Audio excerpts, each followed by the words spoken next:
Hey everybody, I was just going to tell you some differences between horses and mules. There's a lot of confusion about it, so I'm going to state some facts here, and if it gets enough interest, we might dive into kind of a little series thing and explain the mule and explain the horse and kind of figure out which one's best, you know. But right now we're just going to run over what a mule is and if it would be good for you. She knows we're talking about her. They're extremely smart. So a mule, the only way you can get a mule is a male donkey and a female horse, a jack and a mare. That's the only way you can get a mule. Okay, if it's a stud horse, which is a male horse, and a female donkey, which is a jenny, and you cross them, then that is called a henny. Hennies, there's like a 1% chance that that can happen, but there are a few of them around. This here's Kate. She's my regular riding mule. She is 22 years old. Fun fact, the oldest mule lived to be 56 years old. That's absolutely crazy. Mules have kind of a weird back to them. A lot of them kind of have rough backs. The very back towards the butt is raised, elevated, and a lot of people try to ride horse saddles on their mules, and unless you want to hurt your mule and cause spurs, you know, you don't need to do that.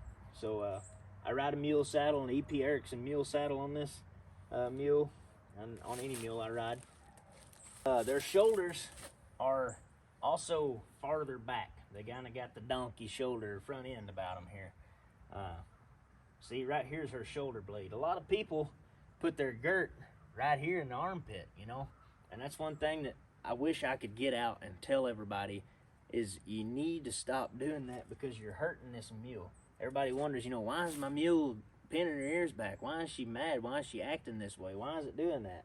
I say, well, your girt's right here, galled her on her armpit, and the front of your saddle is riding right here on this here scapula. So, I mean, I'd be kind of upset about it too. The golden rule here on a mule is set the back, there's a bar on your saddle pad. Set the back of your bar right here where this shoulder ends. So just like that, okay? Here's the back of the bar on your saddle pad. Here's the front of your saddle pad. Here's your saddle pad. Right here is the shoulder, okay? So the back of your bar needs to be right here where this shoulder ends. And then your saddle needs to be about 2 fingers behind that, which will put the front of your saddle, looky here. So therefore, your girt needs to be about a hand's width. The front of your girt needs to be about a hand's width behind this here armpit. So your girt will be laying right here, and your back girt will be about right here.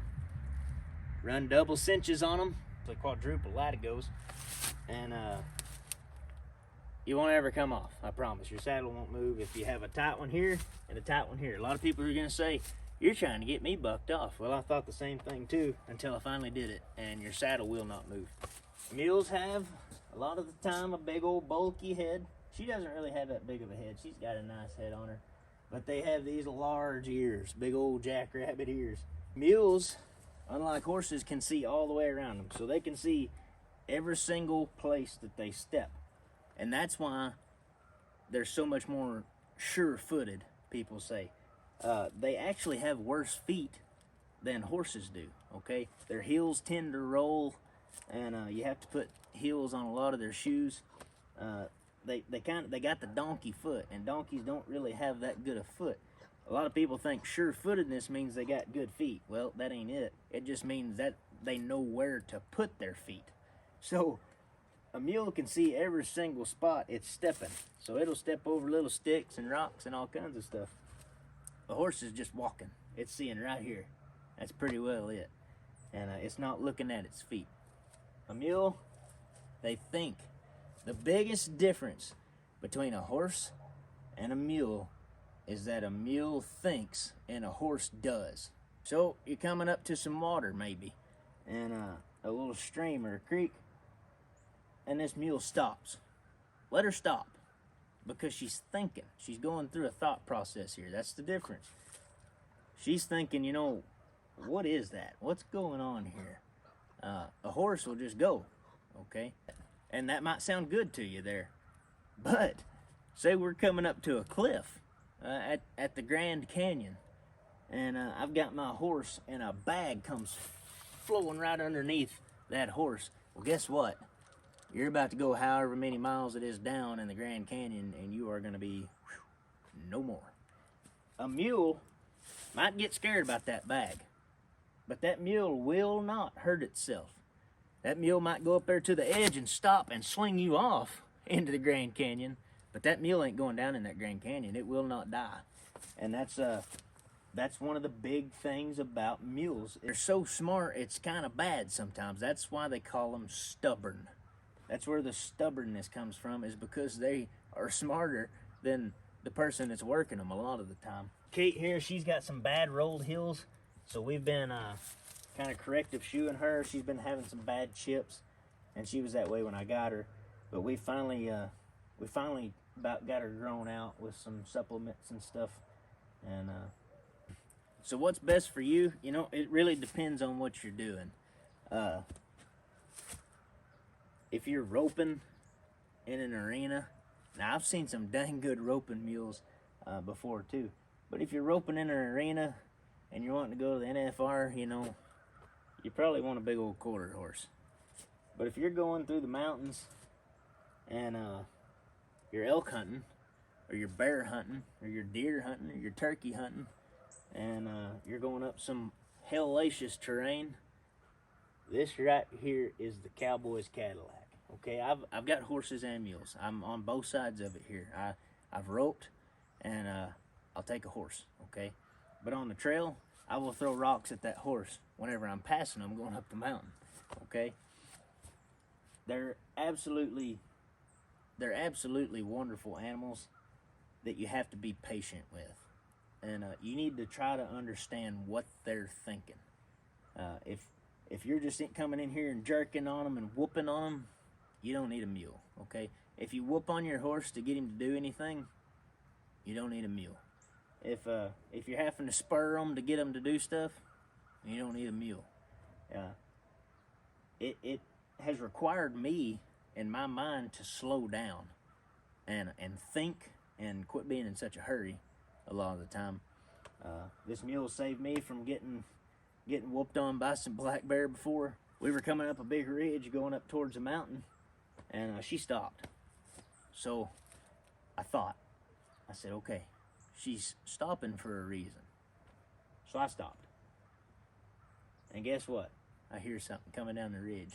And it was a black bear with 2 cubs, and the cubs were on the other side of us. So we were in between mama and her babies. And she didn't, buck or anything, but we were getting out of there. And she did just like, I was glad she did what she did, because she started heading out before I ever actually seen the bears. So she saved me there.